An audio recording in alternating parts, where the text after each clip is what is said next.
Admiral Crone of the Galactic Hegemony stared through the viewport at the tiny human vessel that had somehow managed to evade his fleet's finest tracking systems for weeks. His 4 eyes narrowed in contempt. These humans were supposed to be primitive, barely capable of interstellar travel, yet they'd proven remarkably difficult to eliminate.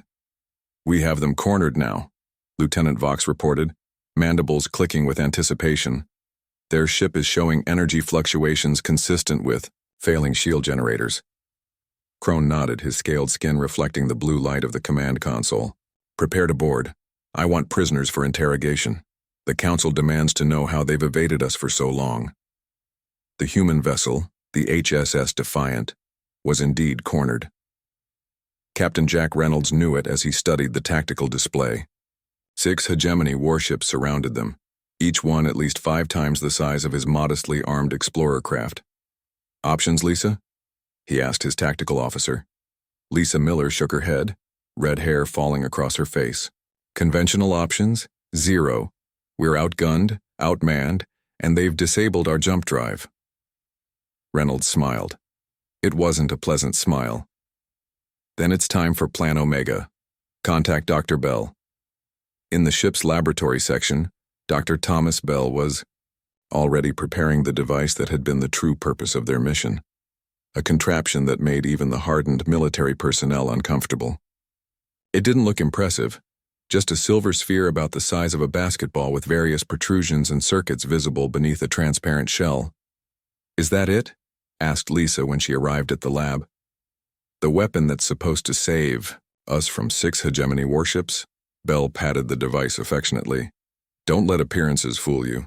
This little beauty operates on principles the hegemony scientists haven't even theorized yet." "But what does it actually do?" Lisa pressed. "It manipulates probability fields." Bell's eyes gleamed with intellectual pride. "Or in layman's terms, it weaponizes luck." Admiral Crone watched as the boarding parties prepared. The humans were trapped, their ship's power fluctuating wildly. It almost seemed too easy after weeks of frustrating pursuit. "Sir," Vox interrupted his thoughts, "the human vessel is broadcasting on an open channel." "Let's hear it," Crone commanded. The face of a human male appeared on screen. Unlike most captured humans, this one didn't look terrified. In fact, he was smiling. "This is Captain Jack Reynolds of the HSS Defiant. We acknowledge your superior. Position and request terms for surrender." Crone's upper lip curled. "No terms, human. Your species has defied the hegemony for too long. You will be brought to the capital for public trial and execution." The human captain nodded, unsurprised. "I understand. Before you board, though, there's something you should know about humans." "And what would that be?" Crone asked, irritated by the delay. "We're remarkably good at games of chance." With that cryptic statement, the transmission ended. Crone felt a flicker of unease but dismissed it. Human psychological warfare was well documented, but ineffective against superior hegemony. "Discipline."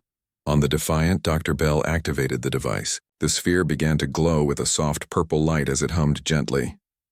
"Operation Lucky Break commencing," Bell announced over the ship's comm. "All personnel secure loose objects and strap in. This could get unpredictable." The device's glow intensified, pulsing in an irregular rhythm that seemed to bend the light around it. Bell checked his instruments with growing excitement. "It's working.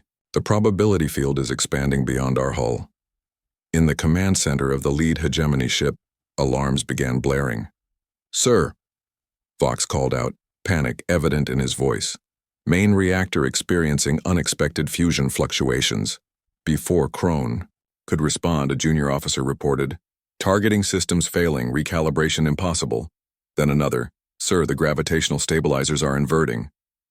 The artificial gravity is—" Suddenly, everyone on the bridge found themselves floating upward, crashing into the ceiling.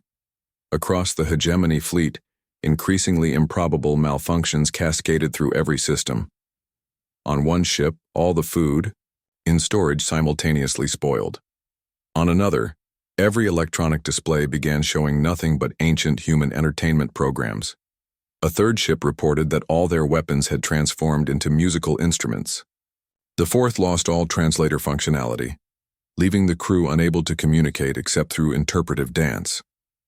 The fifth suddenly found its hull covered in a substance the sensors identified as strawberry jam, and Krone's flagship, the pride of the hegemony fleet, was experiencing the most absurd failure of all. Its fearsome antimatter cannons now fired nothing but confetti and streamers. "What is happening?" Krone roared as he struggled to orient himself in the inverted gravity field. Vox, clinging to a ceiling fixture, checked his data pad. "Sir, the humans, they've somehow weaponized improbability itself. The laws of physics are breaking down in localized fields around our ships." On the Defiant, Reynolds watched in amazement as the hegemony fleet fell into chaos. Ships drifted aimlessly, some spinning in lazy circles, others flashing with multicolored lights. "It actually worked," he breathed. Dr. Bell nodded proudly. "The improbability generator is functioning perfectly. By creating a field where the least likely events become the most probable, we've effectively rendered their technology useless." Lisa pointed at the tactical display. "Look, they're retreating." Indeed, the hegemony vessels were attempting to withdraw, though their movements were erratic and uncoordinated. One ship appeared to be traveling backward, another moving sideways, like a crab. Reynolds opened a channel to the hegemony flagship. "Admiral Krone, perhaps we should discuss those surrender terms now, except I believe the circumstances have changed somewhat." Krone's face appeared on screen, his dignified appearance somewhat undermined by the fact that he was upside down and his normally gray skin had turned a vibrant pink. "What have you done?" he demanded. "We've demonstrated why humanity should not be underestimated," Reynolds replied calmly. "Our scientists think differently than yours. Where you see rules, we see possibilities." "This defies all known science," Krone protested. Reynolds smiled. "Exactly. Return to your council with this message. Humanity is not seeking war, but we are prepared to defend ourselves with technologies your scientists cannot comprehend. The next time, we won't limit ourselves to harmless demonstrations." After the hegemony fleet had limped away, Dr. Bell powered down the improbability generator. Its glow faded as the sphere cooled. "That," said Lisa, "is definitely the most absurd weapon I've ever seen." Reynolds nodded. "And exactly why it worked. The hegemony thinks in terms of bigger guns and stronger shields. They were prepared for conventional attacks, but not for a weapon that turns their underwear into gelatin," Bell added with a grin. As the Defiant set course for home, Reynolds knew that humanity had just earned itself a respite. The hegemony would be back eventually, but they'd approach with caution next time. After all, who could prepare against a species crazy enough to weaponize improbability itself?